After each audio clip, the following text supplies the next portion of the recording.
Axel Persson is a train driver and head of the Rail Workers Union in Trappes. He joins me now to talk about this.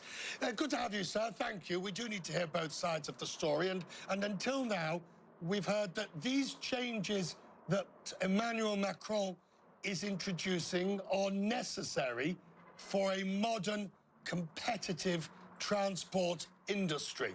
You don't agree? Well, the railway industry in France is already very competitive.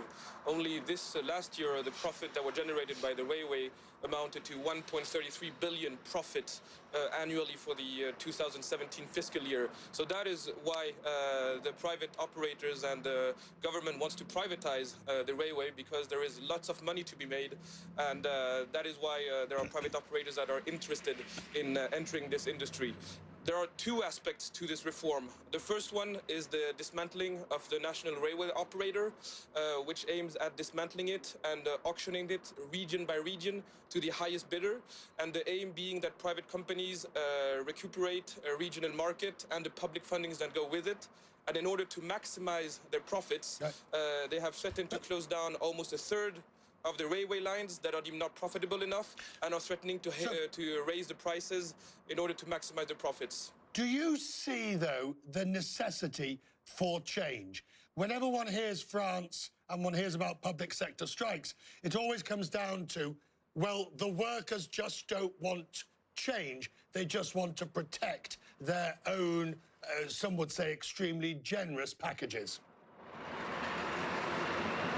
Well, as I said, there are two aspects to the reforms. The first one is a privatization of the railway. The second aspect, as you say, is a massive attack on our terms and working conditions. And the government wants to deprive the future railway workers of the same rights that we have. But what you're saying is that you're implying that we do not necessarily want change, but I can only point out to the fact that despite us having won several advantages in terms of pension, working conditions, salaries, and so forth, this has never hindered the railway from going from the steam engines to the fastest, to one of the most performant high-speed railway lines in the entire Europe and in some aspect in the entire world. So we're not against change, and we've been changing for the past 70 years. But what the government is trying to implement right now is a rollback in... So the government is trying to implement a rollback in all our advantages back to basically to the same situation that applied in the 19th century. So we are not the one who are opposing change. We are the one who want to, in the contrary, to improve our conditions and expand them to all other workers, not only railway workers. But is this, look, you've heard the analogy before, is this Macron's Maggie Thatcher moment? Are you at risk of being the touchstone, if you like, the litmus test, that he's going to take on the railway workers, beat the railway workers' strike in a way that Maggie Thatcher did, Margaret Thatcher did, in the 1980s? You're well familiar, sir, I know you are, with this sort of analogy between the two.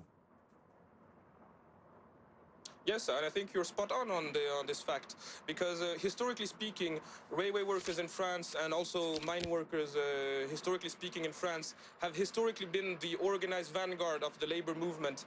And the different advantages we have gained, for example, in terms of pension and, for example, paid holidays, the railway workers won them first, and then the rest of organized labor took our advantages as a benchmark and a beacon and said, we want the same advantages as the railway workers. So that is why they want to break us. That is why they want to impose a defeat on us in the same way that Maggie Thatcher defeated the miners, in order not only to defeat the railway workers, but to defeat entire organized labor in France. So that is exactly what is happening, and that is also why this fight is becoming eminently political, and that is why also there are other industrial sectors that are currently organizing strikes alongside us, and that our objective is to expand the strike to all sectors in France.